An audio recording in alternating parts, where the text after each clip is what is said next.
একজন চাওয়ালা যদি দেশের প্রধানমন্ত্রী হতে পারে তাহলে আমি কেন পারবো না?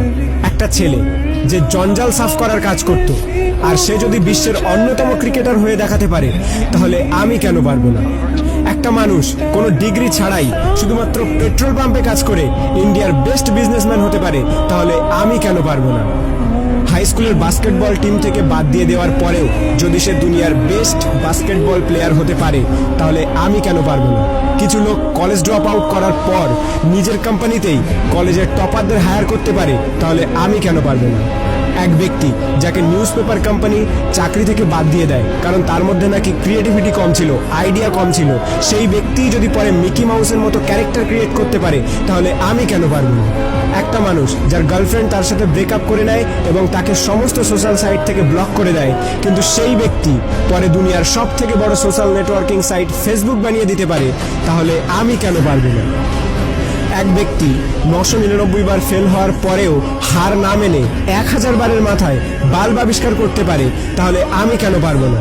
দুবার বিজনেসে ফেল হওয়ার পরে ডিপ্রেশনে গিয়ে পরপর 8 বার ইলেকশনে হেরে গিয়ে 9 বারের মাথায় আমেরিকার প্রেসিডেন্ট হতে পারে তাহলে আমি কেন পারবো না?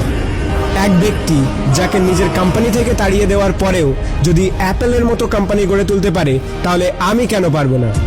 একটা মেয়ে যে 9 বছর বয়সে সেক্সুয়ালি অ্যাবিউজড হওয়ার পরেও 10 বছর বয়সে প্রেগনেন্ট হওয়ার পরেও লোকাল টিভি শো থেকে বের করে দেওয়ার পরেও অস্কার জিততে পারে এবং কোটি কোটি টাকা ইনকাম করতে পারে তাহলে আমি কেন পারবো না? একটা জবলেস মেয়ে যার স্বামী তাকে ডিভোর্স দিয়ে দেয় এবং 3 বছরের বাচ্চাটিকে মানুষ করার দায়িত্ব তার উপরে চলে আসে, ডিপ্রেশনে যাওয়ার পরেও ওয়ার্ল্ডের সব থেকে বিখ্যাত নোভেল সিরিজ অর্থাৎ হ্যারি পটার লিখে ফেলে, যার ফলে সে কোটি কোটি টাকা ইনকাম করছে, তার একদিনের ইনকামে একটি ল্যাম্বরগিনি কেনা যাবে। এক ব্যক্তি যার পুরো বডি প্যারালাইজড, চলাফেরা তো দূরের কথা, নিজের আঙুল পর্যন্ত নাড়াতে পারে না, সে যদি ওয়ার্ল্ডের one of the best scientist হতে পারে তাহলে আমি কেন পারবো না?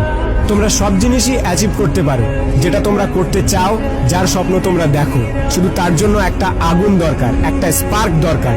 নাথিং ইজ ইম্পসিবল, আর এই স্পার্ক তোমাদের নিজেদের মধ্যে আছে। তুমি নিজেই দোষী তোমার ফেল হওয়ার জন্য। এখন তুমি যেখানে আছো সেটা তোমার অতীতের কর্মের ফল, এবং কাল তুমি কোথায় পৌঁছাবে সেটা তোমার আজকের কর্মের ফল হবে।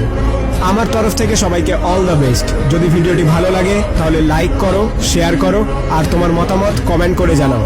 আর যদি প্রথমবার আমার ভয়েস শুনে থাকো তাহলে প্লিজ চ্যানেলটিকে সাবস্ক্রাইব করো আর পজিটিভিটি দিয়ে নিজেকে ঘিরে রাখো।